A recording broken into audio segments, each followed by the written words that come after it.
असमंजस की स्थिति थी।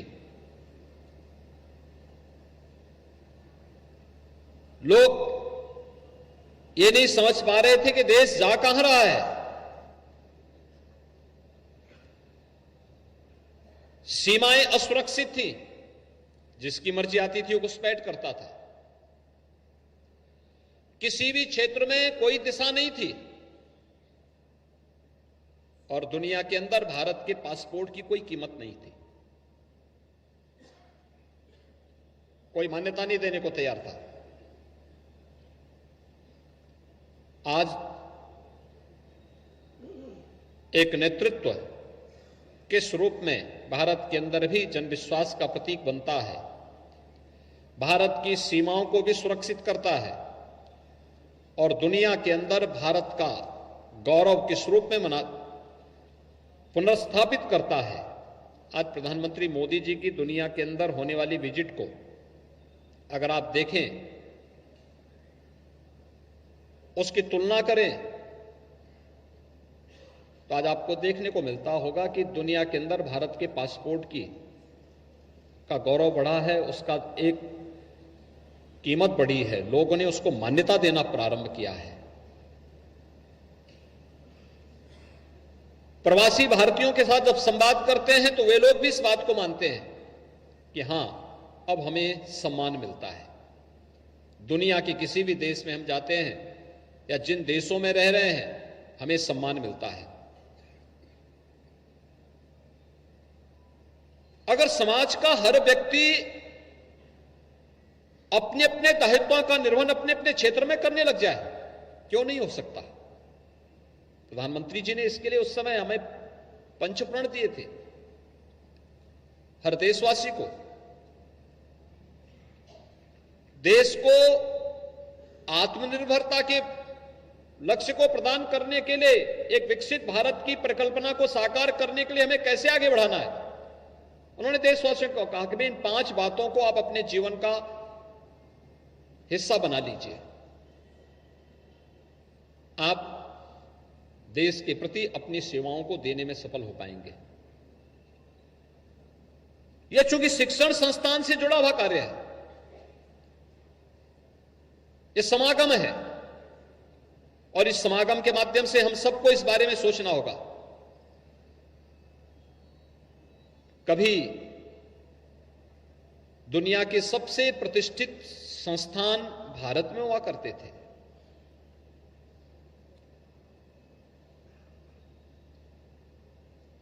मुझे तो बताइए ना कि कौन सा ऐसा देश है और दुनिया का कौन सा ऐसा मत, मजहब या संप्रदाय या सेक्ट है जो अपने 5000 वर्ष पूर्व, 12000 वर्ष पूर्व के किसी गौरवशाली इतिहास को आप सबके सामने या दुनिया के सामने रख सकता। आपने अभी 22 जनवरी को प्रधानमंत्री मोदी जी के कर कमलों से अयोध्या में प्रभु श्री रामलला के प्राण प्रतिष्ठा के समारोह को देश ने और दुनिया ने देखा है। त्रेता युग, आज से हजारों वर्ष पुरानी परंपरा। भगवान राम त्रेता के अंत में हुए थे, यानी पूरा त्रेता पीछे है।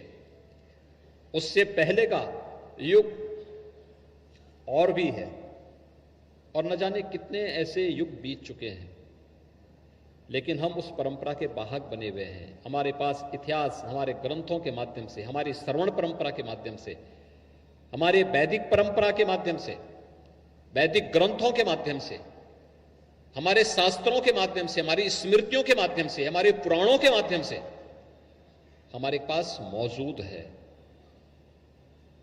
हमने उस परंपरा को उस रूप में आगे बढ़ाने का कार्य कहीं ना कहीं रोक सा दिया, दृष्टिकोण बदला।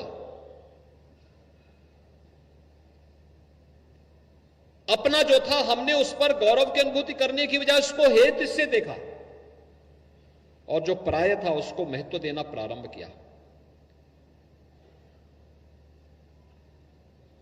यह मानसिकता, यह गुलामी की मानसिकता हमारे मन में इस कदर घर कर गई कि हमने महत्व देना ही बंद कर दिया भारतीयता को। तो परिणाम हमारे सामने उसी रूप में आने चाहिए। आज एक अवसर है आपके पास फिर से भारत के इस गौरव को पुनर्स्थापित करने के लिए शिक्षण संस्थानों को अपनी इस भूमिका के साथ आगे बढ़ना पड़ेगा। शिक्षण संस्थान ये किसी भी स्तर के हों, आखिर उनकी जिम्मेदारी व्यक्ति निर्माण के लिए, उस सोसाइटी के लिए, उस समाज के लिए, उस देश के लिए क्या है? क्या कभी इसके बारे में हमने सोचने का प्रयास किया? हम केवल डिग्री, डिप्लोमा और सर्टिफिकेट वितरण करने तक अपने आप को सीमित कर लिए। कोई नयापन, किसी एक विषय को लेकर के कुछ नई चीज हम दे सकें, नया चिंतन दे सकें, नया तरीका दे सकें, नवाचार को हम बढ़ावा दे सकें, शोध और विकास की नई परिपाटी को हम आगे बढ़ा सकें। इस दिशा में कैसे इसका सरलीकरण करते हुए हम इसको आगे बढ़ा सकें। सरकार कुछ कहती है,